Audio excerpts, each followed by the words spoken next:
mais loolu c'est des mesures qui sont vraiment effectives te képp koo xam ne yaa ngi dugg ci boutique yi xam nga ne les prix du riz wàññeeku na prix jiwlin wàññeeku na prix ceeb lépp wàññeeku actuellement. et loolu je pense qu'il y a un député qui l'a dit maa ngi leen di gërëm leen sant. Je donne la parole au ministre Cheikh Diba, ministre des Finances, sur les questions relatives à la dette.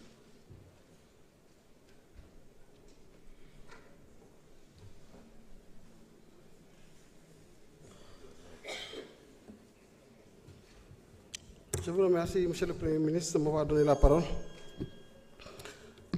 J'ai noté 3 questions sur la dette et nos relations avec le FMI. C'est d'abord l'état de discussion que nous entretenons avec le FMI. La deuxième question a trait à la stratégie de gestion active de la dette. Et la troisième question à la stratégie de financement posée par l'honorable député Mbaye Dione. Je vais commencer par l'état de nos discussions avec le FMI. Sujets yooyu tamit wax dëgg c'est des sujets qui reviennent le plus souvent mais bonul ñu ciy wax di continuer di expliquer situation yi ni mu demee. Avec le Fonds monétaire international, nous avons repris les discussions.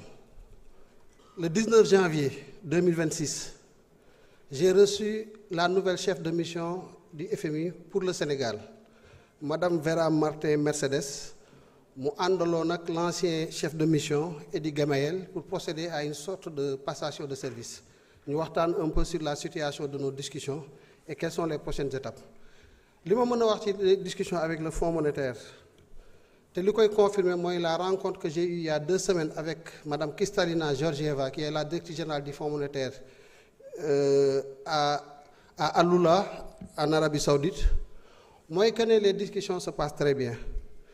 Après que me recevoir la nouvelle chef de mission, dañu toog teg tous les sujets de discussion sur la table. Les sujets sont de 2 ordres. Benn bi c'est sur le misreporting, c'est-à-dire que la communication de données erronées au Fonds monétaire international. Beneen bi c'est sur la négociation de nouveaux programmes. Sur le misreporting, tous les sujets ont été stabilisés. Nous sommes tombés d'accord sur l'audit, sur la situation de la dette, sur la correction des statistiques sur les finances publiques, sur tous les sujets d'ordre quantitatif, sur les sujets de réforme, la matrice des mesures de réforme, sur toutes ces questions, nous nous sommes tombés d'accord aussi sur la solidité du processus de redressement qui a été proposé. Il y a quelques mesures préalables qu'il convient de mettre en œuvre. L'essentiel a été déroulé. Il reste 2 mesures yoo xam ne d'ici à ce que ñu dem vers un conseil d'administration sur le misreporting, nous pourrons les exécuter. Le problème ne se pose pas sur ce premier sujet. Mu des le deuxième sujet, la négociation d'un nouveau programme. Le 3 octobre 2025, la directrice générale du FMI a organisé un conseil d'administration informel sur le cas du Sénégal.